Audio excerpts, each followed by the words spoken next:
I'm going to do the preview of the 6 seed Creighton versus the 15 seed Providence.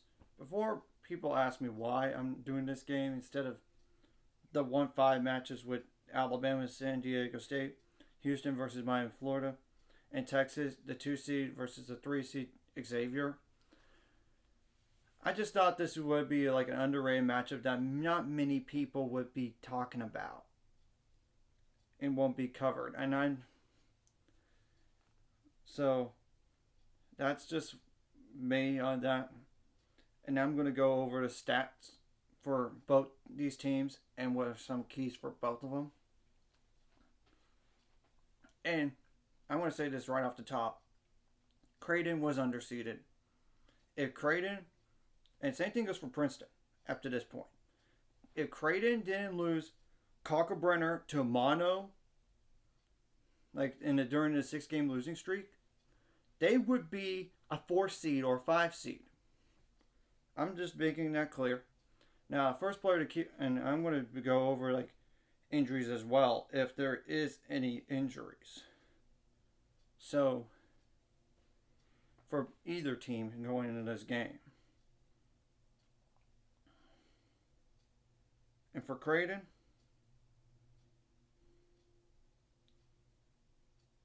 I want to.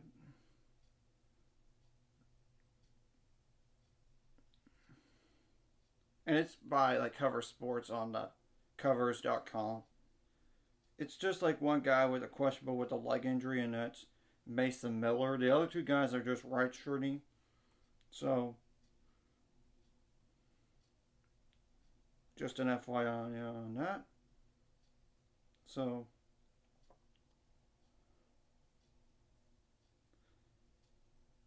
I want to double check on Princeton if there is any first before I get started.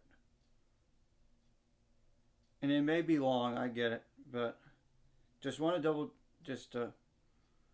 FYI on injuries.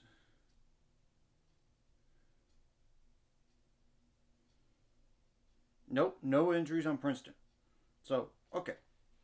That takes care of that. Now, Ryan Kalkbrenner is the leading scorer for Creighton. 15.7 points per game, 6.2 rebounds per game. But he is really, really good around the rim. And he has a very high shooting percentage for the season. I mean, second in the nation, 70.6%. He's not necessarily a three-point shooter. Keep that in mind. He's not.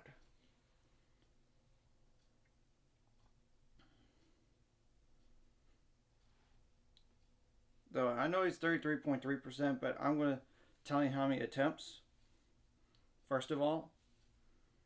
And Creighton as a team is a really good free throw shooting team. They made 20 out of 22 against Baylor. That's how good they are at the free throw line.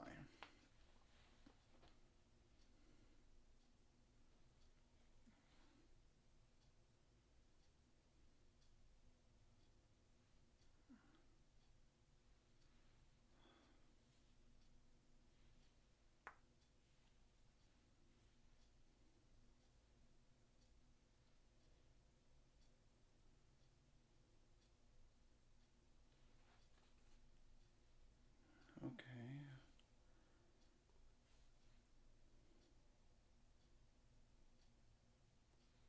But he has like 2.3 blocks per game, though. Ron Kalkbrenner. So, okay. Now, but that's only on 18 attempts on threes. So I wouldn't worry about him. Princeton as a 3-point shooter. 78.6% from the free throw line. Like I said, 6.2 rebounds per game, but 2.2 blocks per game, 0.7 steals per game, 1.9 fouls per game, 1.4 turnovers per game. The next guy you got to keep an eye on is Trey Alexander. 13.6 points per game, first of all. 4.2 rebounds per game, 2.6 assists per game. 42.3% from the three-point line, 81.7% from free throws, 1.1 steals per game, 1.7 fouls per game, 1.5 turnovers per game. And I'm not going to mention anything less than 2 rebounds per game or 0.5 or less on anything else. So that's why I'm just avoiding those numbers. It's not worth it. Now, Baylor Sharman is the next guy you got to keep an eye on for Creighton. 12.5 points per game, 8.2 rebounds per game, 3.3 assists per game.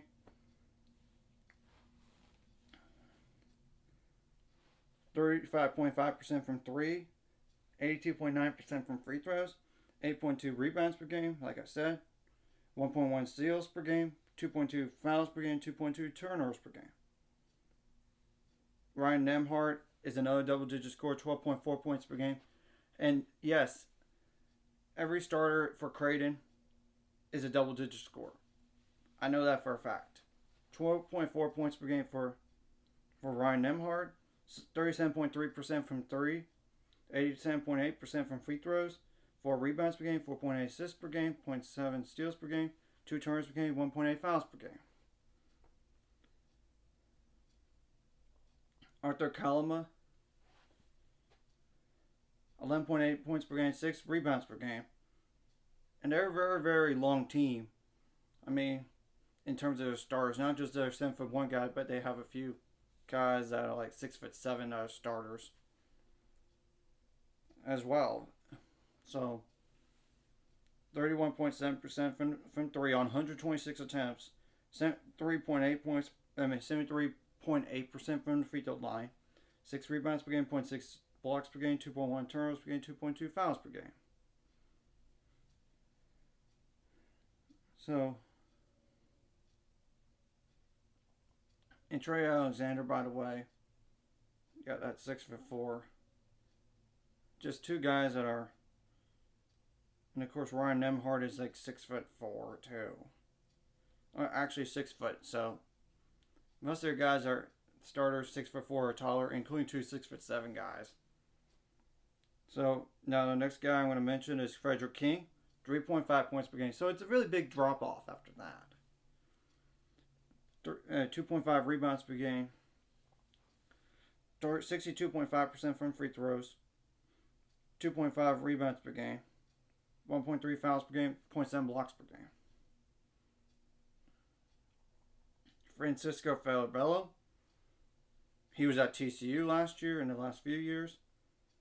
3.1 points per game, 30.2% from 3, 50% on free throws, but that's on 6 attempts, granted. 0.6 turnovers per game, 0.6 fouls per game. So, just to keep in mind on that. Mason Miller, which he's questionable. 2.4 points per game. 37.7% on from 3, which on 53 attempts. 56.3% on free throws though, but that's on 16 attempts though. 0.6 fouls per game. That's the only stats that you need to know about him. And the last player I'm going to mention is Sharif Mitchell. 1.9 points per game. 34.5% from 3, but that's on 29 attempts. 63.6% from the free throw line on 11 attempts. 0.9 fouls per game. That's the only numbers you need to know about those guys. So, now, I want to go over the Princeton. And that game, by the way, will be played on Friday at 8 p.m. Central Time on TBS. So,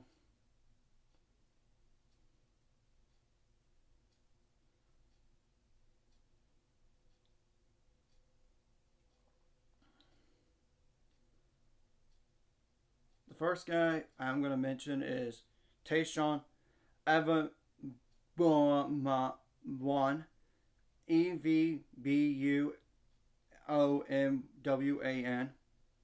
I apologize if I butchered that last name. 14.8 points per game, 30% on free throws, but keep in mind, not 30 attempts. 65.1% for the free throw line. 6.3 rebounds per game, 4.8 assists per game, 0.6 blocks per game, 0.7 steals per game, 3 turnovers per game, 2.2 fouls per game. The next guy is Ryan Langborg. 12.3 points per game, 3.1 rebounds per game.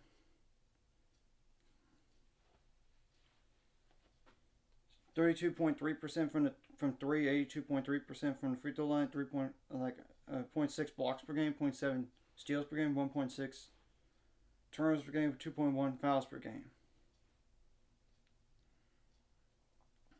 Matt Alico is the next guy you're going to keep an eye on. 10.8 points per game, 4.8 rebounds per game, 2.2 assists per game, 38.5% from three, 74.6% from the free throw line, 0.8 steals per game, 1.5 turnovers per game, 2 fouls per game. So, Caden Pierce, and you got to keep in mind, for these Princeton seniors, if they want to play one more year of college basketball, they have to go somewhere else to transfer out because it's an Ivy League and they don't do red shirts or COVID years. So, just an FYI. Caden Pierce, 8.3 points per game, 32.5% from three, 65% on free throws, 7.4 rebounds per game, 0.6 blocks per game, 0.7 steals per game, 2.1 fouls per game, 2.9 turnovers per game. Keyshawn Kalman, 8 points per game, 4.6 rebounds per game,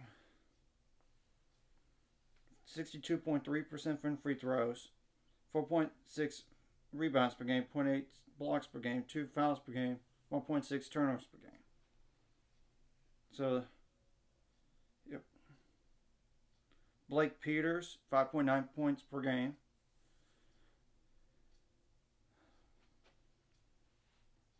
He is 40% on threes, which is a good number, especially on 130 attempts. 80% on free throws, but that's on 20 attempts. 1 foul per game. That's the only numbers you need to know about him. Devin Austin, I know he's only played 22 games, which that's not a ton. 5.4 points per game, 2.5 rebounds per game. 57.9% on threes, but that's on 19 attempts, so keep that in mind. 75.9% on free throws, 0.6 steals per game, 1 turnover per game, 1.7 fouls per game. So, Xavier Lee is the next player you're going to keep an eye on. 4.9 points per game, 23.2% on threes, but that's on 56 attempts. So, it's still not that great percentage. 81.5% on free throws, 1.4 fouls per game, 0.9 turnovers per game. Zach Martini, I know he's only played in 23 games. Granted. So, 4.2 points per game, 2.7 rebounds per game, 34.8 from three-point line on 69 attempts, 85.7% on free throws on 7 attempts, 2.7 rebounds per game, 0.6 turnovers per game, 1.5 fouls per game. So, and I'm pretty sure everybody else you don't need to know. They played in less than 20 games this year, though. I'm going to double check on that. Who played in that Arizona game. Yeah, that's pretty much the only players that they played. Besides the starters, I mean. But that's besides the point. I'm just saying. How many guys do they usually play off the bench? Though they did play a few guys in that Missouri game, but there was like 4 players with less than a minute played. So that's probably good enough to need to know. It's not like the other guys you don't need to know, but they're not going to hardly play unless it's a blowout for whatever reason. Obviously, for both teams, you got to limit your foul trouble. Like, this is going to apply to both teams. You got to get some transition points while limiting that. Of course, you want to limit the points in the paint and get some as well. You got to take care of the ball while forcing turnovers as well. You got to get some fast break points. Points off turnovers, you got to limit both of those as well as second chance. I mean, you got to make your free throws at the free throw line and get some free throw attempts up while limiting that on the other side of it. I mean, I know it's just bland. It's a key to almost every game. I mean, especially if you're Princeton. Because, yeah, you don't have much room for error. as you could tell, I mean, height advantage probably goes to Creighton.